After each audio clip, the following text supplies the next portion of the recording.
Dinamani doggies நேயர்களுக்கு வணக்கம். Manjummel boys படத்தோட இயக்குனர் இயக்கத்தில் உருவான பாலன் தி பாய் படம் வந்து திரையரங்கில் வெளியே இருக்குது. படம் எப்படி இருக்குது வாங்க பார்க்கலாம். யார்கிட்டையும் போய் கதை பேசக்கூடாதுன்னு முக்கியமாக போலீஸ்காரங்க கிட்ட.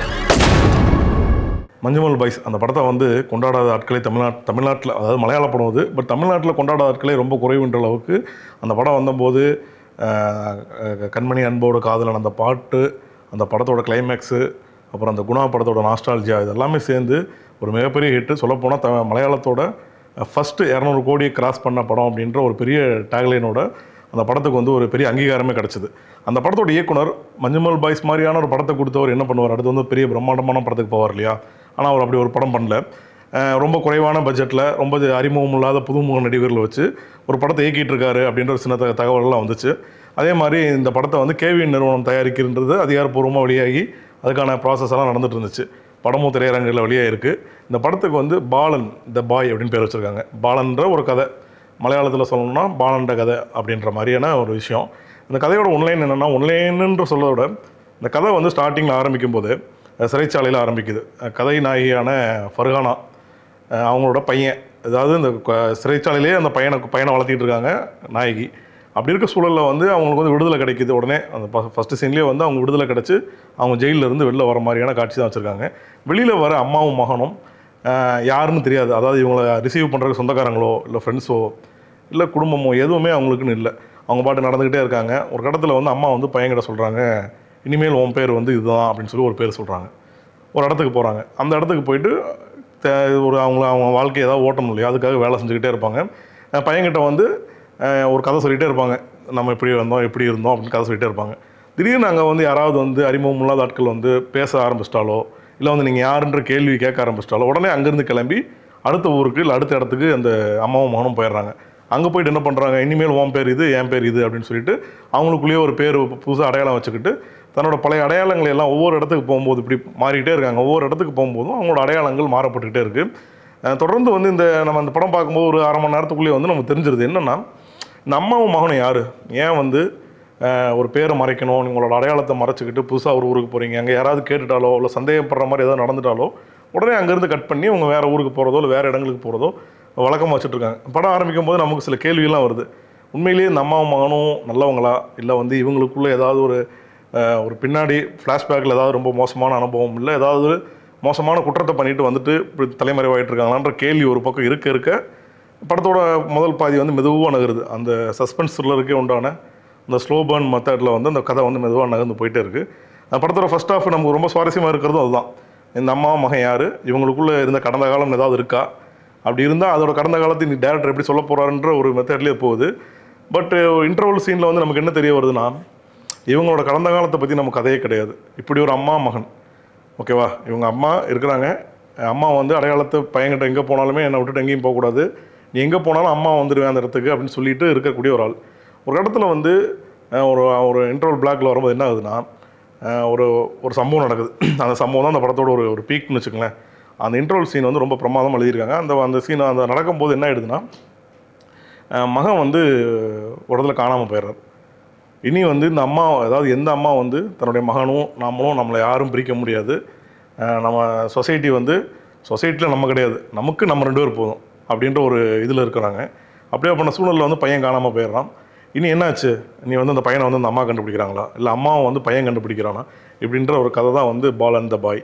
எல்லா சஸ்பென்ஸ் கதைக்கும் ஒரு இது இருக்கும் இல்லையா, சஸ்பென்ஸ் கதை இல்லை க்ரைம் த்ரில்லர் அப்படின்னா நம்ம என்ன எதிர்பார்ப்போம் ஒரு ஆடியன்ஸாக பார்க்கும்போது. படம் ஆரம்பத்துலேருந்து எண்டு வரையுமே ரொம்ப சுவாரஸ்யமாக ரொம்ப பரபரப்பாக, அடுத்தது என்னன்னு யூகிக்க முடியாமல், இல்லை அடுத்த காட்சி வந்து ஒரு சீனுக்கும் இன்னொரு சீனுக்கும் வந்து இந்த ரீல்ஸை வந்து ஸ்க்ரோல் பண்ணுற வேகத்தில் போகணும் அப்படின்னு நம்ம எதிர்பார்ப்போம் இல்லையா.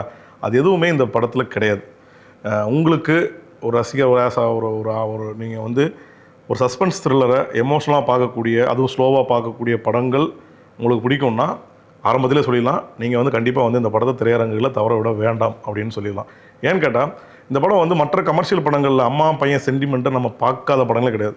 அது விதவிதமாக வேறு வடிவங்களில் நம்மளுக்கு வந்து இந்த தாய் பாசம்னா என்ன, மகனுக்கும் அம்மாவுக்கு உண்டான உறவுனா என்னன்னு நிறைய படங்களில் நம்ம தமிழ் சினிமாலையும் சரி மலையாள சினிமாலையும் சரி எல்லாமே பார்த்தாச்சு.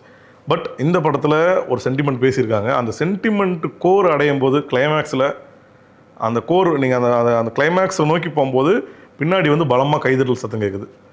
ஆனால் படம் வந்து பார்த்தோம்னா அது ஒரு நார்மலான அம்மாவுக்கும் பையனுக்கும் உண்டான பாசத்தை இல்லை வந்து நேசத்தை திரும்ப திரும்ப காணிச்சிட்டு இருக்க படம் கிடையாது. அதுதான் ரொம்ப முக்கியமாக இருக்குது இந்த ரைட்டிங்கில். இந்த படத்தோட ரைட்டிங்கை வந்து ஜித்து மாதவன் எழுதியிருக்காரு. அவர் வந்து ஆவேசம், ரோமஞ்சம் படங்கள் எல்லாம் இயக்குனர். இப்போ நடிகர் சூர்யா வச்சு அவர் 47வது படத்தை இயக்கிட்டு இருக்காரு. இவரோட கதை தான் இது அப்படின்ற போது நமக்கு சரி ஓகே, ஒரு ஆவேசம் பாணியில் அப்படி எடுத்தவர் இப்போ இந்த மாதிரி படங்கள் இந்த மாதிரி எமோஷனல் கதைக்கு எப்படி கரெக்டாக ஒரு கோட் ஆவாரா என்னன்றதெல்லாம் மலையாள இதழ்களே வந்து நிறைய இடங்களில் மென்ஷன் பண்ணியிருக்காங்க. பட் இருந்தாலும் இந்த படத்தில் கம்ப்ளீட்லி வேறு ஒரு ஸ்டோரி எடுத்துகிட்டு வந்திருக்காங்க. படத்தோட ஆரம்பத்தில் ஆரம்பிக்கிற அந்த சஸ்பென்ஸ் அந்த க்ரைம் மெத்தட் வந்து அது நமக்கு போக போக போக என்ன ஆகிடுதுன்னா நம்ம அந்த கதைக்குள்ளே அப்படி மெல்லமாக போக ஆரம்பிச்சிடும். இது என்ன ஆகிடுதுன்னா இந்த ரைட்டிங் வந்து ரொம்ப குவைட்டான ரொம்ப அமைதியான ஒரு நீர்ப்பரப்பு மாதிரி தான் அந்த ரைட்டிங் இருக்குது. பட் உள்ளே இருக்கிற எமோஷன்ஸ் வந்து ரொம்ப நம்ம கடைசியில் அந்த கிளைமேக்ஸ் போகும்போது ஒரு அசைச்சு பார்க்குற மாதிரியான ஒரு விஷயத்தை பண்ணிடுது. இந்த படத்தை பற்றி அதிகமாக ரிவீல் பண்ண முடியாத காரணம்னே அது ஒரு விஷயம் தான். ஏன்னா இது வந்து நம்ம பார்க்காத படம்லாம் கிடையாது. நிறையா விஷயங்களில் நிறையா சந்தர்ப்பங்களில் நம்ம கேள்விப்பட்ட சம்பவங்களெல்லாம் இருக்கும். அதையெல்லாம் வச்சுட்டு இவங்க வந்து ரொம்ப அழகாகவே ஒரு ப்ளே பண்ணியிருக்காங்க. ஒரு ட்ராமா எப்படி இன்டென்ஸாக ரொம்ப வந்து அதோட ஆர்க் உடையாமல் அதோட எமோஷன் உடையாமல் ஒரு க்ரைம் சஸ்பென்ஸையும் சொல்லணும். சேம் டைம் வந்து ஒரு அம்மா மகனுக்கு உண்டான அந்த ரிலேஷன்ஸ் என்ன சும்மா வந்து வசனங்களில் ரொம்ப அழுது ஆர்ப்பாட்டம் பண்ணி இதெல்லாம் வேண்டாம். நான் ஒரு கதை சொல்ல போகிறேன், அந்த கதையில் நீ அந்த எமோஷன்ஸை போய் அடைய போகிற அப்படின்னு இயக்குனர் சிதம்பரம் வந்து ரொம்ப தெளிவாக ஒரு படத்தை யோசிச்சிருக்காரு. அதை ரொம்ப தெளிவாக எக்ஸிக்யூட் பண்ணியிருக்காருன்னு தான் சொல்லணும். டெக்னிக்கலாகவே இந்த படம் வந்து ரொம்ப பிரமாதமான படம். ஃபஸ்ட்டு ஷாட்டில் இருந்து ஒளிப்பதிவாளர் சிஜு காலித், மஞ்சுமல் பைஸுக்கு அவர் தான் வந்து கேமராமேன். அவரோட விஷுவல்ஸ் எல்லாமே வந்து போயட்ரி மாதிரி ஒவ்வொரு சீனுக்கும் ஒவ்வொரு ஷாட்டுக்குமே வந்து அவர் அவ்வளோ மெனக்கட்டு பண்ணியிருக்காங்க. படத்தோட ஃபஸ்ட்டு ஷாட்டே வந்து பார்த்திங்கன்னா அவங்க ஜெயிலிருந்து வெளியில் வரும்போது இந்த ஜெயில் காம்பவுண்ட் வால் இருக்கும் இல்லையா, அந்த வாலில் நடந்து வருவாங்க. ஒரு கிராஸில் வால் இருக்கும், இன்னொரு கிராஸில் வந்து வானம் இருக்கும். சரி, அதுலேயே ஒரு நல்ல கன்வே பண்ணுறாரு ஷாட்லேயே வந்து இப்போ ஒரு பாதி சுதந்திரம் பாதி ஜெயில் வாழ்க்கைன்ற மாதிரி நம்ம வாழ்க்கை இருக்குன்றதை வந்து ரொம்ப அழகாக வந்து ஒரு சின்ன ஷாட்டில் சொல்லியிருப்பாங்க. அந்த மாதிரியான பல ஷாட் வந்து இந்த படத்தில் இருக்குது. அந்த லேண்டை வந்து எப்படி யூஸ் பண்ணுறது, ஒரு ஒயிட் ஷாட்டுக்கும் ஒரு க்ளோஸ்அப் ஷாட்டுக்கும் உண்டான அந்த ஃபர்கானான்னு நடித்தவங்க வந்து அவங்க வந்து மாடலிங்கில் பண்ணிட்டு தான் அந்த சினிமாவுக்கு இந்த படத்துக்காக செலக்ட் பண்ணியிருக்காங்க. ரொம்ப பிரமாதமாக பண்ணியிருக்காங்க. அவங்களோட கண்ணு தான் அதோட ரொம்ப ரொம்ப நம்மளை வந்து ரொம்ப ஒரு மாதிரி வந்து யோசிக்க வைக்குது, ரொம்ப குழப்பத்தை ஏற்படுத்துது, இவங்க உண்மையிலே யாருன்ற கேள்வியை ஏற்படுத்துது. இது எல்லாமே வந்து அந்த நடிகையோட கண்கள் அவங்கள வந்து எவ்வளோ அழகாக வந்து அந்த க்ளோஸ்அப் ஷாட்டில் அந்த எமோஷன்ஸை கேப்சர் பண்ணுறது வந்து டேரக்டருக்கும் தெரிஞ்சிருக்கு, சினிமாட்டோகிராஃபருக்குமே நல்லா தெரிஞ்சங்காட்டி நிறைய இடங்கள்ல அந்த க்ளோஸ்அப் ஷாட் யூஸ் பண்ணியிருக்காங்க. அதெல்லாம் ரொம்ப பிரமாதமாக கதைக்கு ஒர்க் அவுட் ஆகிருக்கு. ஒரு பக்கம் இயக்குனர் மஞ்சுமல் பாய்ஸ் மாதிரி படம் எடுத்த ஒரு இயக்குனர், இன்னொரு பக்கம் அதே டெக்னிக்கல் குரூ, சேம் டைம் பார்த்தோன்னா கதையே வேறு ஒரு எமோஷனான ஒரு சஸ்பென்ஸ் த்ரில்லர் கொண்டு வந்திருக்காங்க. இதெல்லாமே வந்து ஒரு பர்ஃபெக்ஷனாக வந்து உட்காந்துருக்குன்னு தான் சொல்ல வேண்டியதாக இருக்குது. ஏன்னா எந்த இடத்துலையுமே அவங்கவுங்க இப்போ கேமராமேனோட ஒர்க்கு நல்லாயிருக்கும், மியூசிக்கோட இது நல்லாயிருக்கு, எடிட்டிங், இப்படி எல்லா தொழில்நுட்ப ரீதியாக இந்த படத்துக்கு அவங்க என்னென்னமோ கொண்டு வரணுமோ எல்லாமே பர்ஃபெக்டாக கொண்டு வந்துட்டாங்க. இது எங்கே கொஞ்சம் பலவீனமான கதையாக மாறுச்சுன்னா, இவங்க யார் இந்த அம்மா மகன் ஏன் வந்து இந்த சொசைட்டியோட ஒட்டாமல் இந்த சமூகம் நமக்கு தேவையே இல்லை, நமக்கு நம்ம 2 பேர் போதும்னு ஒரு முடிவு எடுக்கிறாங்க இல்லையா, அதுக்கான நோக்கம் என்னன்றது வந்து இந்த படத்தில் வந்து சரியாக கன்வேயாகாமல் போயிடுச்சுன்னு தோணுது. ஏன்னா வந்து இந்த அம்மா எடுக்கிற முடிவுனால பையனோட லைஃப் ரொம்ப அலைக்கழிக்கப்படுது. அவன் வந்து ஒரு நாள் ஸ்கூலுக்கு போக முடியாமல் இருக்கான், மற்ற பசங்க மாதிரி விளையாட முடியல அவனால், மற்ற ஒரு இயல்பான ஒரு குழந்தைங்க என்னென்ன சந்திக்கணுமோ அதையெல்லாம் சந்திக்காமல் ஒரு மாதிரி ஜோன்லேயே இருக்கு இல்லையா. இப்போ அங்கே தான் வந்து இந்த படம் வந்து கொஞ்சம் விலகி போகுது. மற்றபடி வந்து அவங்க எடுத்துக்கிட்ட அந்த ரைட்டிங் ஒரு விஷயத்துக்காக இருக்கட்டும், அவங்க எடுத்துக்கிட்ட அந்த கதைக்களத்துக்கு இந்த படம் எங்கேயுமே உடையலன்னு தான் சொல்லணும். இந்த படத்தில் முக்கியமாக வந்து குறிப்பிட்டு சொல்ல வேண்டிய இன்னொரு விஷயம் என்னென்னா, இந்த படத்தோட நடிகர்கள் தேர்வு தான். ஏன்னா அந்த மஞ்சுமல் பாய்ஸ்ட இயக்குனர் சிதம்பரம் தம்பி கணபதி மஞ்சுமல் பாய்ஸ் படத்தில் நடிச்சிருப்பார். அவர் தான் அந்த கேஸ்டிங் டைரக்டர் அந்த படத்துக்கு நடிகர்கள் எல்லாம் தேர்வு செஞ்சுருக்காரு. ரொம்ப பிரமாதமான தேர்வு தான். ஏன்னா ஒரு சில படங்கள் தான் வந்து கதை சாதாரண கதையாக இருக்கும். பட் நடிகர்களோட ஆக்டிங் வந்து அவங்களோட நல்ல ஸ்கில்லான ஒரு ஆக்டர்னா அந்த எமோஷன்ஸை வந்து எங்கேயோ கொண்டு போகலாம். அப்படி தான் அந்த படத்தில் வந்து ஆதிசேஷன்னு சொல்லி அந்த சின்ன பையன் அவங்கள வந்து ஃபஸ்ட்டு 4000 குழந்தைங்களை ஆடிஷன் பண்ணி அதில் இந்த பையனை செலக்ட் பண்ணியிருக்காரு. இந்த பையனை செலக்ட் பண்ணதுக்கான ஒரு காரணமும் அவர் சொல்கிறாரு, அந்த பையனோட கண்கள் தான் வந்து என்னை ரொம்ப இது பண்ணுச்சு. அவன் கண்ணிலே ஒரு மாதிரி ஒரு பதற்றம் இருக்குது, ஒரு மாதிரி நம்ம கொஷின் ரைஸ் பண்ணுற மாதிரியான சில விஷயங்கள் இருக்குது. அந்த பையனை கண்டுபிடிச்சிட்டு அந்த பையனை செலக்ட் பண்ணிவிட்டு அந்த பையனுக்கு இருக்கிற கண் அமைப்பில் யாராவது இருக்காங்களான்னு தேடி தான் அந்த ஃபர்கானான்ற ஆக்டரை வந்து செலக்ட் பண்ணியிருக்காங்க. அம்மா பையன்றதை வந்து நீங்கள் அந்த சீனில் பார்த்தீங்கன்னா 2 பேருக்கும் கண் அசைவே போதும். அவங்க 2 பேரும் அதிலேயே பேசிக்கக்கூடாது இருக்காட்டும். இந்த மாதிரி விஷயங்களெல்லாம் வந்து ரொம்ப பிரமாதமாக பண்ணியிருக்காரு இயக்குனர். அதான் அந்த ஆரம்பத்திலேருந்து இந்த படம் வந்து மெதுவாக நகரும்போது இது ஒரு சாதாரண கதை அப்படிதான்றது வந்து நகர நகர நகர நகர தெரிஞ்சுக்கிட்டே வந்தாலும், இன்னொரு பக்கம் வந்து இது வந்து சம்திங் ஒரு விஷயத்தை ஒரு பேட்டர்ன் உடைக்கிறாங்க. ஒரு சஸ்பென்ஸ் த்ரில்லர் ஒரு வேகமான நீங்கள் எதிர்பார்க்குற ஒரு பேட்டர்னில் அடுத்தடுத்த காட்சிகள் அடுத்தடுத்த கதாபாத்திரங்கள் வந்துக்கிட்டே இருக்கணும்னு நம்ம யோசிக்கிறோம்ல. அதையெல்லாம் வந்து இந்த இந்த ரைட்டிங் பேட்டர்னே ரொம்ப அழகாக உடைச்சிட்டு எண்ட் ஆஃப் த டே போகும்போது எங்கேயுமே உங்களுக்கு அந்த 2.5 மணி நேரம் படத்தில் எங்கேயுமே சலிப்பு தட்டல. பட் படம் வந்து மெதுவான படம் தான். ஆனால் எங்கேயுமே சலிப்பு தட்டலன்ற ஒரு ரைட்டிங் இருக்கு இல்லையா, அதுவே ரொம்ப பிரமாதமாக கடைசி வரையுமே கேரி ஆகிருக்கு. முக்கியமாக சொல்லணும்னா அந்த படத்தோட ஒரு வயசான பெண்மணி இருப்பாங்க. அவங்கள பார்த்துக்கிறதுக்காக அம்மாவும் மகனும் ஒரு ஏரியாவுக்கு போவாங்க. அந்த பெண் வந்து அந்த அம்மா வந்து அந்த வயசான அம்மா வந்து படுத்த படுக்கையாக இருப்பாங்க. பட் அவங்களோட கேரக்டர் எழுதின விதம் இருக்கு இல்லையா, அது வந்து அது நீங்கள் படத்தை பார்க்கும்போது தெரியும். அவங்க வந்து சக்கரை நாற்காலியில் வந்து ஒரு துப்பாக்கி எடுத்துகிட்டு வெளில வருவாங்க. அதெல்லாம் வந்து ரொம்ப சீனை பார்க்கும்போது ரொம்ப பயங்கரமாக இருக்கும். ஃபஸ்ட்டு அவங்களோட இன்ட்ரொடக்ஷன் சீனே வந்து ஒரு சாதாரண ஒரு ரூமுக்குள்ளே நடக்கிற ஒரு சீனை இவ்வளோ இன்டென்ஸாக இவ்வளோ வந்து நம்ம ஒரு சீட் எஜ்ஜுக்கு டக்குன்னு வர மாதிரியான பண்ண முடியுமா அப்படின்ற சில காட்சிகள் எல்லாமே வந்து இயக்குனர் சிதம்பரம் வந்து நல்லாவே உருவாக்கியிருக்காரு. இன்னொரு குறிப்பிட்டு ஒரு பாராட்ட வேண்டிய விஷயம் என்னென்னா, நடிகர் டொவினோ தாமஸ் அவர் வந்து இந்த படத்தில் வந்து ஒரு ஒரு சின்ன கேமியோ பண்ணியிருக்கார். தொப்பை இருக்கிற ஒரு திருடன், குடிகாரன், இந்த மாதிரி எல்லாமும் கலந்த ஒரு ஆள். இன்றைக்கி வந்து டொவினோ தாமஸுக்கு வந்து மலையாள சினிமாவில் ஒரு நல்ல பேர் இருக்குது, நல்ல வணிகமும் இருக்குது அவருக்கு. அவரெலாம் வந்து ஏன் வந்து இந்த மாதிரியான ஒரு படத்தில் இப்படி ஒரு சின்ன ரோலில் நடிக்கணுன்ற அவசியம் கூட நமக்குலாம் கேள்விகள் வருது. பட் இருந்தாலும் இங்கே பாராட்டி சொல்ல வேண்டிய விஷயம் வந்து அதுதான். மலையாளத்தில் வந்து ஸ்டார்டம்ன்ற ஒரு விஷயத்தை வந்து தொடர்ந்து அவங்க படங்களை உடச்சிக்கிட்டே இருக்காங்க. நீங்கள் நட்சத்திர நடிகராரு என்ன வேணாலும், பட் கதை தான் இங்கே மெயின் ஹீரோ.